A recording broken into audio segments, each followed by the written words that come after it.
You know what's really boring in a movie? When a character blurts out their backstory in a huge exposition dump that does absolutely nothing to affect the rest of the film. Thankfully, the writers of Thor Ragnarok figured out a clever way to make a certain character's backstory have more weight within the overall structure of the story. Warning: spoilers for Thor Ragnarok follow. If you don't want to know what happens in the movie, come back later after you've seen it. In the beginning of Thor Ragnarok, Thor is a person who is still searching, both figuratively and literally. Besides following his vision about the Infinity Stones and searching for those items, he's also searching for his place within the kingdom of Asgard. His role model has always been his father, Odin, a person he has frequently consulted with in the previous Thor movies. After Odin passes away early in the film, Thor finds out he is not next in line of succession like he believed. This distinction would fall to Hela, the firstborn sister he only recently discovered exists.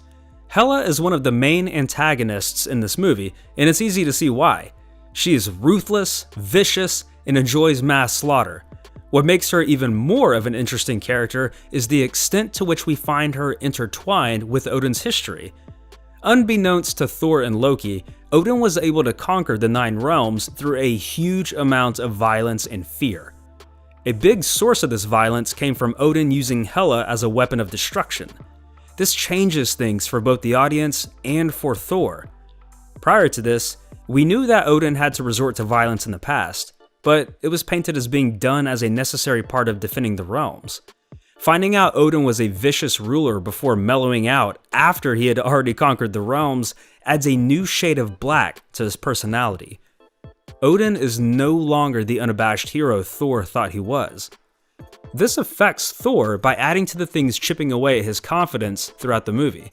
He knows he needs to stop Hela from destroying Asgard, but he also doesn't quite know what sort of king he wants to be if he were to save his home.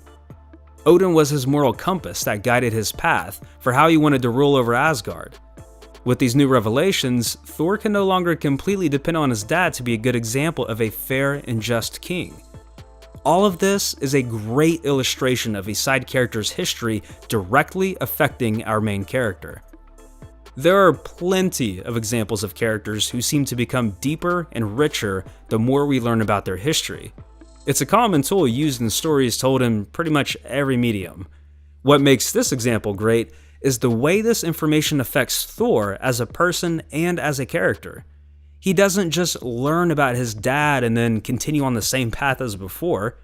No, this new information changes his thoughts and feelings, which also changes his motivations, which ultimately changes the story. For the first time in his life, Thor is left on his own without the safety net once provided to him by his father. The survival of Asgard depends on Thor now more than ever, and they need him to be the leader Odin once was. Only now, Thor has to figure out for himself what kind of ruler he wants to be. The writing of this serves multiple functions. Anytime you have a plot element that can accomplish more than just one thing, it typically makes your story better in the long run. So, the next time you're writing a screenplay and you're introducing a character's backstory, step away and see how it affects your main character. Does it create a domino effect in the way the plot unfolds? Does it change the actions your main character takes? If not, it may be beneficial to spend time figuring out if there is an organic way to make this happen. Thank you so much for watching, everyone. If you want to learn more about screenwriting and see additional examples from movies, go to writelikeseries.com to check out other films that I cover. Be sure to subscribe to this channel to get updates on new videos posted every week. See you then.